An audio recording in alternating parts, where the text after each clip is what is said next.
Welcome to the Small Business Made Simple podcast, brought to you by socialmediaandmarketing.com.au. Being in business is never easy, but it can be simple, or at least simpler. Join me, your host Jen Donovan, every week where we focus on marketing, social media, and working towards simplifying your business. You with me? Let's do this. Gonna dream it big, 'cause someone out there listening. Everyone's got a voice to give, and it's time I heard you whistling, 'cause there's no point at all, in dreaming small, Why, hey there, my fabulous listener. Welcome to episode 208 of the Small Business Made Simple podcast. Today, we are talking all about hashtags. So thank you, as usual, for lending me your ears today. I know you have lots of choices out there, and I really do appreciate you making me one of them. If you are enjoying this podcast or you enjoyed this episode, I would love you to take a screenshot and share it on your socials and tag me at Jen Donovan, because that would be super cool to get to know you a little bit better as well.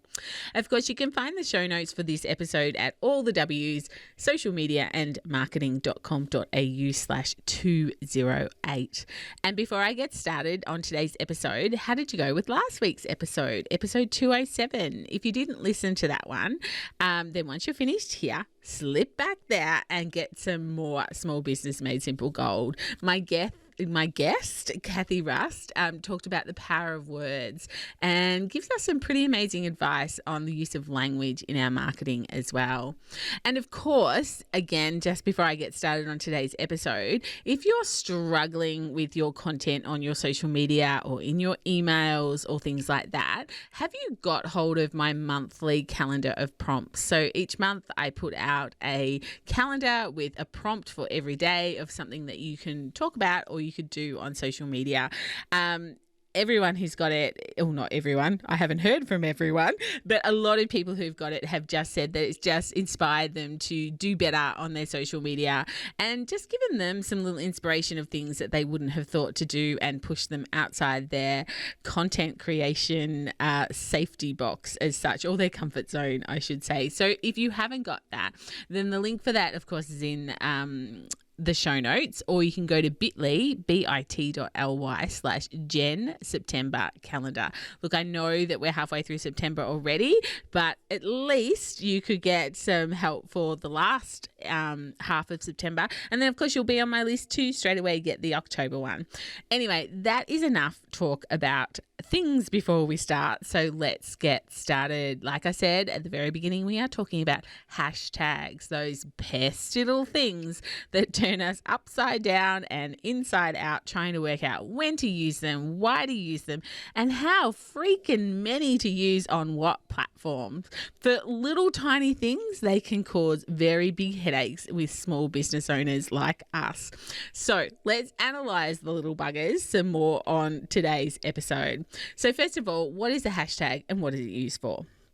Well, I think we all know what a hashtag is. It's like, I would call it the noughts and crosses. I'm pretty sure there is a much more scientific name for the symbol, but it's like the noughts and crosses symbol. And what is it used for? Well, it's used to help you be found on social media, and it's also used for grouping particular subject matters or locations or campaigns together. It's the way of grouping similar content together so that the consumer of the content can find it all in one place. So if you keep that in your mind when you're thinking about what hashtags should I use, that might straight away make it a little bit simpler for you. So let's start here with talking about hashtags and thinking about the 5 different types of hashtags to keep in mind when you're using them. So the 5 different types are location, so obviously places and neighborhoods and cities and countries. Branded hashtags, so for campaigns or events, or of course your brand, so hashtag Jen Donovan, or hashtag I don't know, a campaign that you might be running, like Up Level in 2022. Industry hashtags is number 3. So your niche, what is your business niche, such as marketing, social media, digital coach, whatever that might be. Number 4 is community hashtags. So for a specific group of people, hashtag Black Lives Matter. as an example there. Number 5 are descriptive hashtags. So these are the hashtags you would use to describe the actual content of your post, such as if you had a post of a beautiful cat doing something ridiculous, you might hashtag cats of Instagram. So they're the 5 different types of hashtags: location, brand, industry, community, and of course description. And it's important you don't use just one type. And when you hear people say things, don't use the same hashtags all the time, this is probably at the crust of it what they mean. Like, you can't use hashtag cats on Instagram if your content is about trucks, and you can't use hashtag Australian Rural Business Awards 2022 if you're talking about Christmas, for example. Like, these aren't hard and fast rules, and you do need to test and measure what's working. But you can see when people say don't use the same hashtags all the time, it's because the content that you're producing and the content you're actually posting, especially when it comes to perhaps location and descriptive hashtags, will not be the same for every single post. So keep that in mind when you're thinking about hashtags as well. If you lined up 100 social media or marketing specialists, they'd probably all have a slightly different take on what hashtags you should use, what hashtags you should not use. So it's super, super important for you to test and measure for yourself, just not listen. For example, earlier this year, Instagram for Business, so not Instagram, but an account that looked awfully a lot like Instagram, said, only use 3 hashtags on your post. Well, the platform blew up. Only 3? We were like, what the heck? Only 3? But when you boiled it down, and this is what I'm talking about when I say that you need to think about these things strategically for your business, just not go, that's what someone said, so that's what I should do. Because the reality was that was great for that account and accounts like it, because it already had 14 million followers. So it makes sense, right? Like, they don't need to be found. They've already got 14 million followers. They just need their content to be found for the right things. So perhaps they just want their followers to actually see their content. So 3 might be great for them. But for accounts like ours that might only have 200, 500, 600, 3,000, 5,000 followers, 3 isn't going to get us very far at all when you go back to what a hashtag is for, and that is for grouping content together that is similar, for giving the consumer of the content a good experience, and also for being found.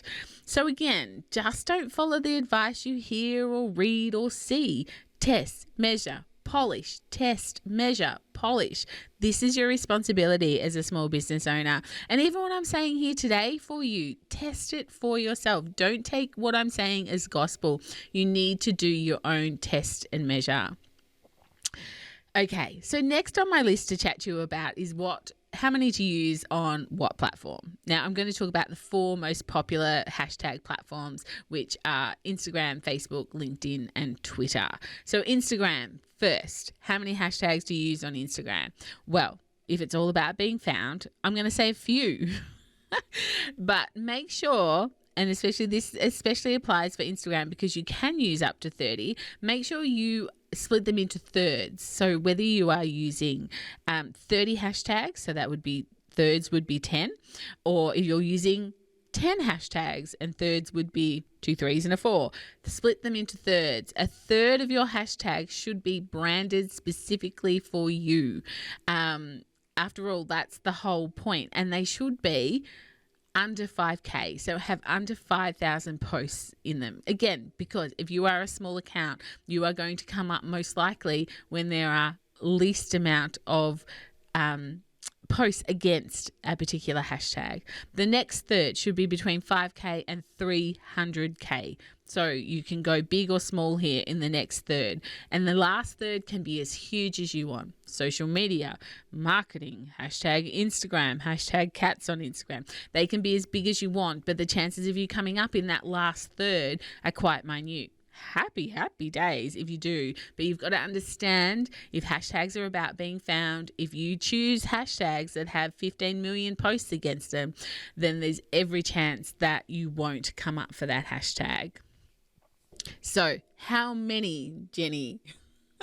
Tell me, how many do I use on Instagram? So I would say for smaller accounts, up to 30. For larger accounts, I would say between 3 and 10. So you need to test and measure this for yourself. There are a lot of information out there to say the sweet spot is somewhere for smaller accounts is between 11 and 15. Again, go back to the 5 different types of hashtags that you can use: location, branded, industry, community, descriptive. And if you can fit all of those in and have quality hashtags that are, under 5K, between 5K and 300K and as big as you want, and you can fit that in between 11 and 15, happy days, go for it. If you can't, 30. I'm not quite sure there is any concrete evidence out there to say you are going to be punished for using 30 hashtags when you are allowed to use 30 hashtags. But again, we go back to making sure that all the hashtags you are using are fitting into one of those 5 and are appropriate for the post that you are doing. Okay, so next we are going to talk about LinkedIn.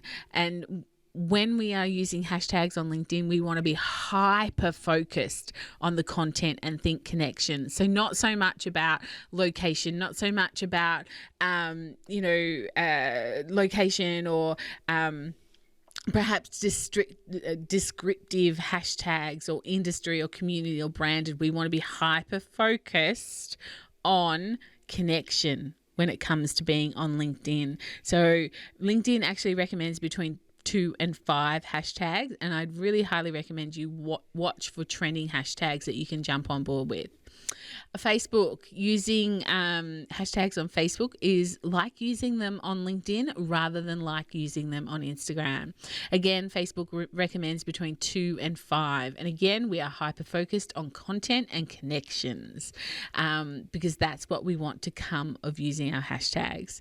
Twitter, between 2 and 5. Again, hyper focused on content and connections, and I would definitely be watching for trends that you can jump on.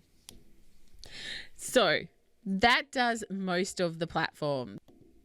Now, I will just say, obviously, hashtags are important on TikTok. Now, full disclosure, I have only just entered the realm of TikTok, so I am not a TikTok expert, but according to the research that I have done through Google, TikTok also recommends between 3 and 5 hashtags.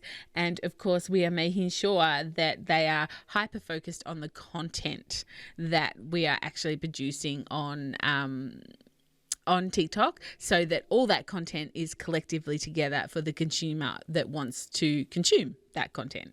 So I hope this episode makes it a little bit clearer for you and you start to think more strategically about using these little squirmy things called hashtags.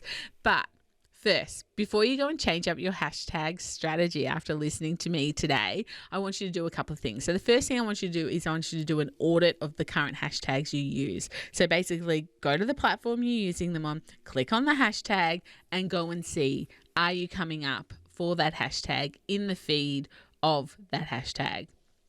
If you aren't, then you need to ask yourself, why not? For instance, it could be a massive hashtag and has millions of posts against it, and that's just the reality that you're not coming up for that hashtag.